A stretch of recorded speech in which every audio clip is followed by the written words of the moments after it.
Is your child struggling in school? Then you've come to the right place. Parent and teacher conferences are stressful to begin with, but if you suspect that your child has a disability, or they have a diagnosis, or they have an IEP or a 504 plan, what do? Take a deep breath. I'm going to walk you through the entire process. That's why inside this video, I'm going to show you what to do before, during, and after every single parent-teacher conference with 5 tips so you know what to ask for and how to get the best help for your child. Hey, what's up? I'm April Rarig, your special education advocate to make IEPs and 504 plans so much easier. If you're new here, go ahead and hit that subscribe button to get more videos like this in your inbox, and check us out on Instagram at RiseEdAdvocacy. Here's what you need to know about parent-teacher conferences. The reality is, when it comes to parent-teacher conferences, it's really simple. The function of a parent-teacher conference is to inform parents of what's going on, discuss the current supports or accommodations or the things that are being provided to your child, and most importantly, discuss an action plan, meaning what are we going to do now that we have all this information? That's exactly the problem. And that's exactly why I'm so excited that you're watching this video.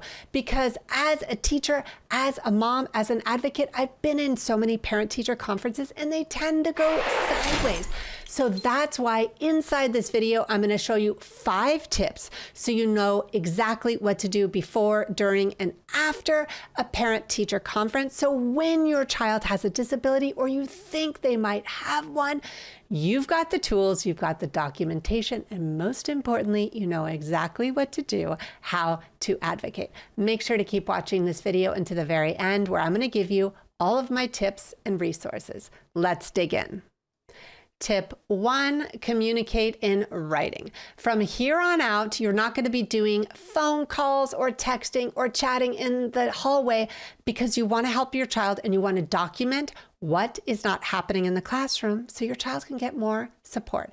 That means you're going to be using emails and what's called a parent letter of attachment to help document the need and justify the request for more help for your child.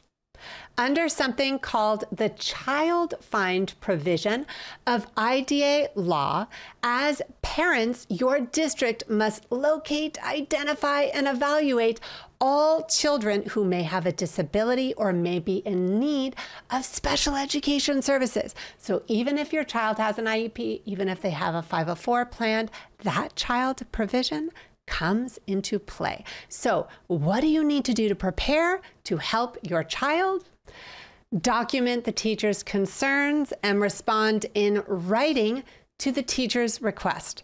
What does this look like? This looks like in your email or in your parent letter of attachment to the teacher, you're going to say, thank you so much for letting me know that my child is not making progress. I'm looking forward to finding out what is happening and what this looks like so that we can address my child's unique learning needs. You're also going to document and ask, why are we meeting? So that you understand before you walk in the door what the team is going to talk about or what the teacher is going to talk about. Make sure to grab my guide, The 10 Keys to Communication, which lays out 10 tips to help you when it comes to communicating in writing like a pro. It gives you the tools and the resources so that you can feel so much more confident walking into that parent-teacher conference. Make sure to grab the link in the description box below. Remember, I talked about Child Find earlier? I want to give you even more tools and resources so you know exactly how amazing this gem is when it comes to searching and serving and getting your child the right supports if they need an IEP, a 504, or if they already have one. Make sure to check out my video, which lays out exactly all the provisions in Child Find so you know your rights and you can advocate like a pro. Grab those links in the description box below. So now you know you need to communicate in writing. This brings us to tip 2, create a pre-conference checklist. What am I talking about? I'm talking about before you go for the parent-teacher conference, you need to document the evidence and justify the request. What am I saying? I'm saying that if your child has support, meaning they're having a private tutor, have the tutor do a write-up. Do they have a diagnosis? Submit this in writing or submit the report. Are they receiving outside counseling? Are you paying tons of money for outside providers? All of this can be documented in writing, as well as something called a parent report, which is where you put into writing all the supports and interventions that you're doing before you walk in the door. What's the amazing thing about documenting the evidence is that when you walk in the door with all of this evidence, it helps you feel better, it gives you the right words, and it makes it easier so you don't forget and get flustered. And most importantly, it documents that you are doing everything under your power as the child's parent to support your child. It's what I use with all my families as an advocate. It changes everything. Perhaps you're watching this video and you're thinking, wait a second, maybe my child needs an IEP, maybe they need a 504 plan. What is the difference? Make sure to check out my video that spells out the 10 differences and similarities when it comes to both types of education plans, because more than likely your school hasn't fully informed you. So if your child doesn't have an IEP or a 504 plan, you know exactly what to ask for before things even start. Make sure to grab that link in the description box below. So now you know that first you need to document in writing what's happening with your child. Then you need to do that conference checklist. This brings us to step 3, questions to ask your teacher. So you've got all that documentation, you've got all that evidence. You're going to bring this to the actual conference, and you're going to ask your teacher 3 very specific questions. Make sure to write these down. Ready? Number 1, what does it look like?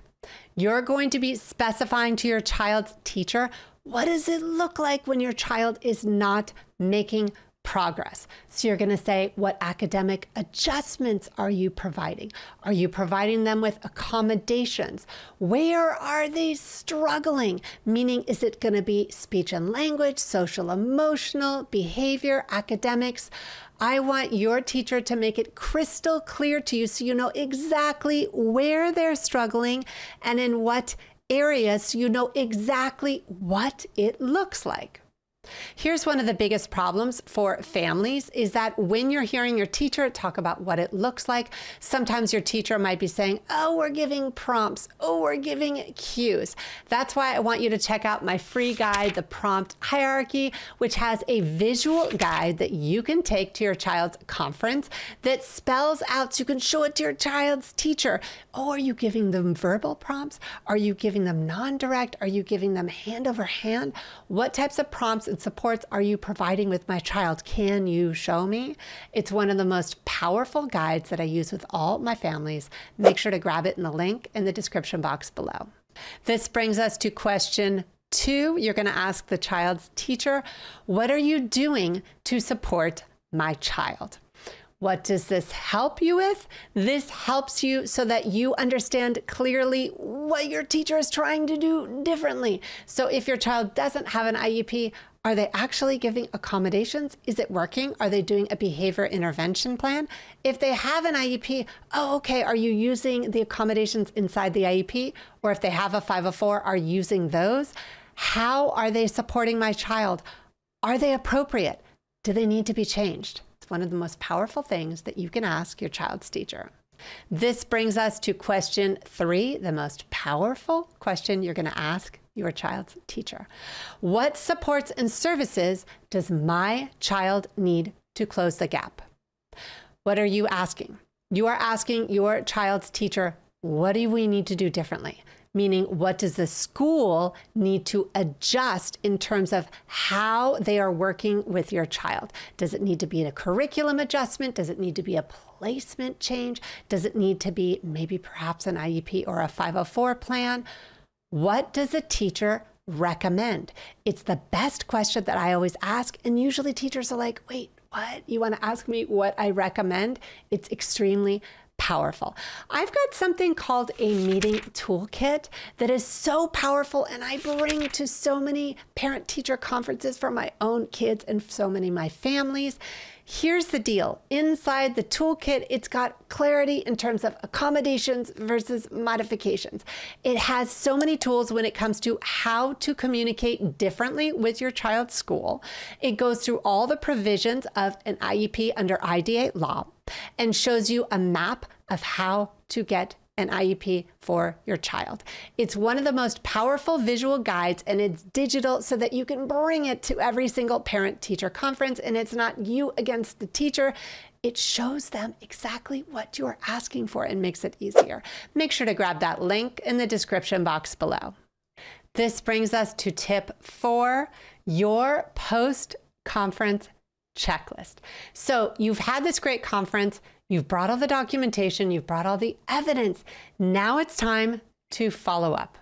What am I talking about? You're going to send a follow-up email. Thank you so much for meeting with me, teacher. I asked you these questions and you told me my child is struggling in this area. Then you indicated that these supports are being provided and you recommended these interventions in order to close the gap. Here's the next thing you're going to ask. When are we going to meet next?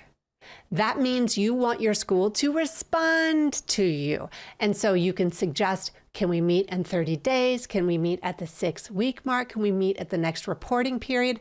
It's not just a one and done parent-teacher conference.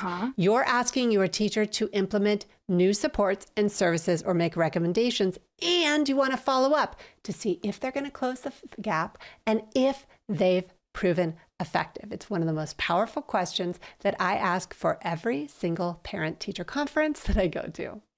So thinking about your parent conference tips after you're done, I want you to clarify in terms of what you want to do next, right?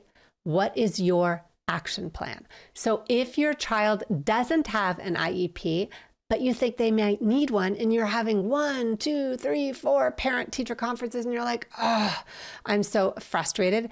This is exactly why I want you to check out my video, How to Get an IEP, with 3 easy steps, so that when you start talking to the teachers and you're saying, I want an IEP in a meeting, you know how to document it, you know how to put it in writing, and you've had the best teacher conference because you've provided all that documentation and evidence to back up your request. Make sure to grab that link in the description box below. This brings us to tip 5, get an education plan. So if your child doesn't have an IEP or a 504 plan, but you're going to these parent-teacher conferences, right? You're watching this video with me right now, and you're like, oh, I'm so frustrated. I've been asking for an IEP. I've been asking for a 504, or something is not working for my child. I need help. This is exactly why I want you to check out my workshop, How to Request an IEP. So here's the deal, pro tip. When it comes to getting an IEP started for your child, it is very difficult. It is very frustrating unless you know how to document the evidence, like we've already been talking about, and how to formally request using a very special, what's called a parent attachment letter. Inside this online workshop, I teach you exactly how to do it with all the steps, and I give you the words, and I even give you fillable templates so that if your child needs an IEP, you don't have to wait months and years and stop the stress and the crying for every parent-teacher conference. It gets your school to respond, and it gets the IEP process started. Grab that link in the description box below. So now you've got 5 tips in your pocket when it comes to parent-teacher conferences. Do you have a question? Make sure to put it in the comments below. Do you want me to do another video or expand on more of what I've already talked about? Put it there too.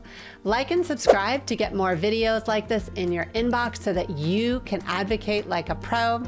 Follow us on Instagram at RiseEdAdvocacy and grab all those links so that you can get the best support for your child.